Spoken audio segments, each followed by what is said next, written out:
That's it's going religious and political. So how can we understand? Is this a religious war, we can say, or does it have anything to do with politics, or are they doing just a prophecy apparently they took from God?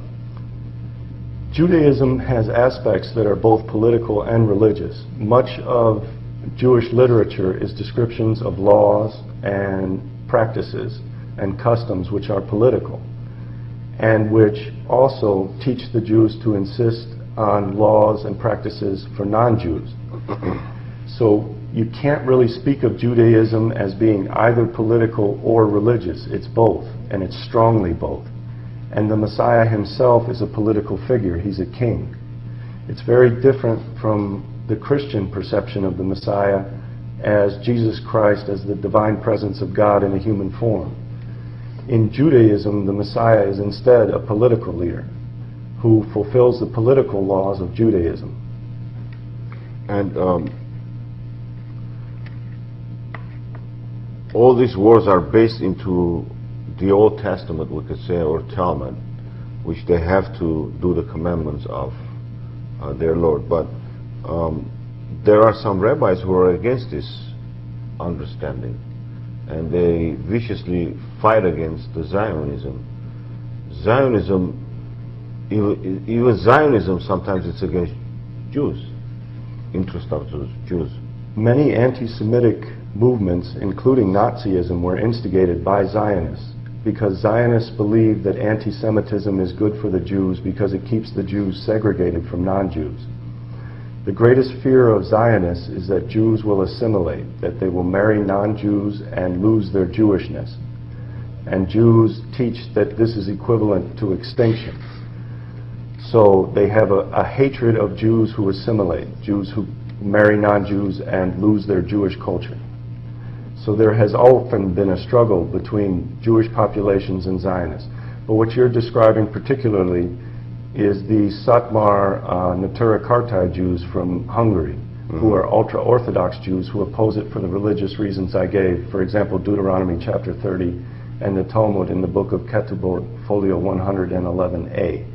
But those Jews still hold the Talmudic beliefs that the Jews are a master race, that they are a nation of priests, and that the non-Jews will have to give up all their religion, all their culture, and follow these priests as slaves, and that Israel will be a holy nation. The distinction is that the Shabbataians believe that Shabbatai Tzvi was the Messiah, and that they have had a Messiah ever since, so that they believe they are in the Messianic age, whereas the ultra-Orthodox Jews believe that their Messiah is yet to arrive. How about the Christian Zionists? What would you say about that? I mean, there are some Christian Armenians who oppose what we're talking about because they say they're chosen people. Christian Zionism among Armenians is not something that I've studied, but I have studied Christian Zionism in Protestant movements in Germany, England, and America. And it has often been sponsored by people who have been corrupted by the Jewish Kabbalah, like Sir Isaac Newton, the famous physicist, was actually a Kabbalistic Jew, and the famous economist Maynard Keynes described him as a Jewish monotheist of the school of Maimonides. And these people taught Christians that they would have to sacrifice themselves so that biblical prophecy would be fulfilled.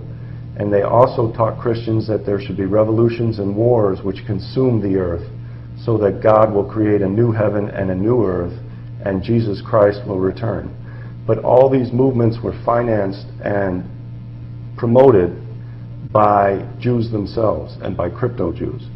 So it's an artificial movement that greatly damaged Christian theology, which was 1,500 years old when they started to establish the Christian Zionist movement. It's completely opposed to traditional Christian theology, and it has created many mythologies, like the mythology of the rapture, which was created by crypto-Jewish Jesuits who taught Christians that if they start, for example, a nuclear war with Russia, that those Christians who start that war will be lifted up into heaven and the war will be fought, and after the war is fought and humanity is destroyed, and Jesus comes down and fights all these wars, there will then be a new utopia where they can come and live, and they'll live in peace.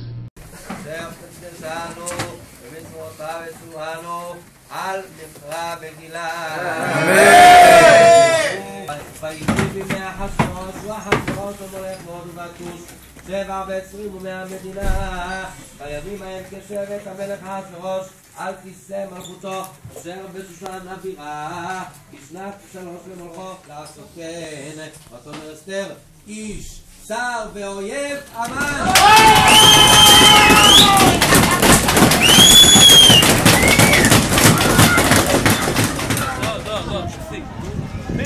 איפה הבן שלי? איפה הבן שלי? אנחנו כאילו באנו בזמן. אנחנו בני הכל, צילמת, ספיק, זהו, צריכים... זהו, תוך העיניים. סיגט!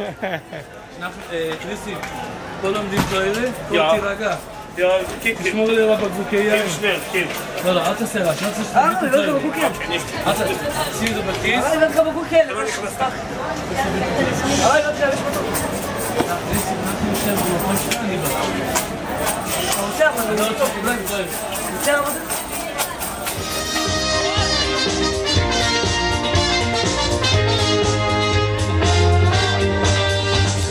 שוויון בנטל, הם לא שותים. מפחיד אותה שתדע לך ניסים. לא, לא. מי אסתר? אני רוצה לעשות קנייה. רבע, אני אחר. הלו! הוא יחכה בסבלנות. וואו, מה זה?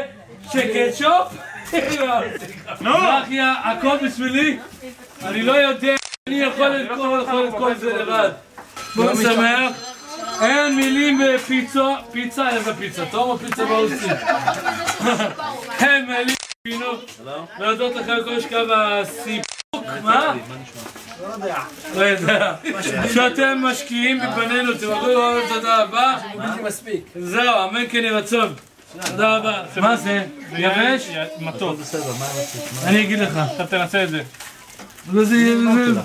לא, אסור שוקולד אחר. יבש. זה כשוקולד. הוא חושב שאני לא יודע.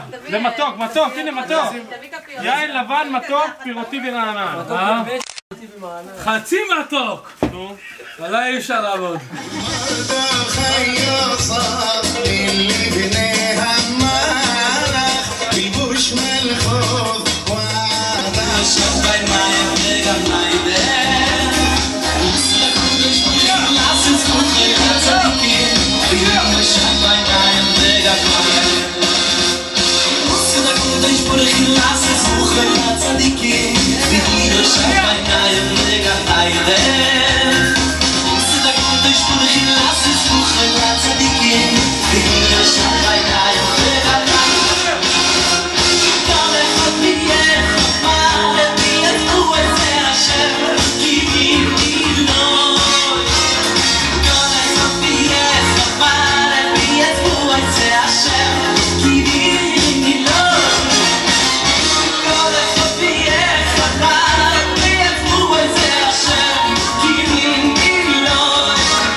אני רוצה בבקשה לשאול את כולם, מי שומע קלטות שלי שירים את היד.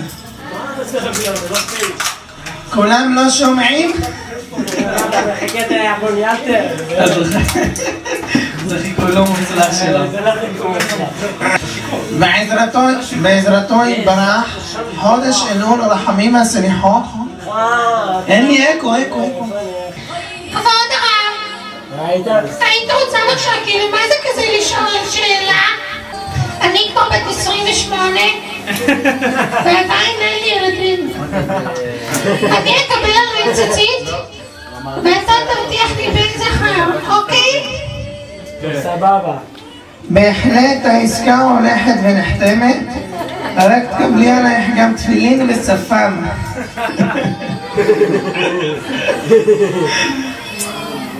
כן, בבקשה.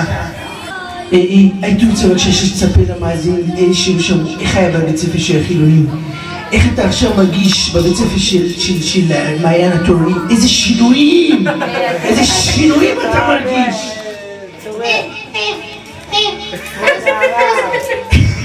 אתה צריכים להבין. הלו! קודם כל הרב אריה והרב אורי, אני מה זה מתה עליכם?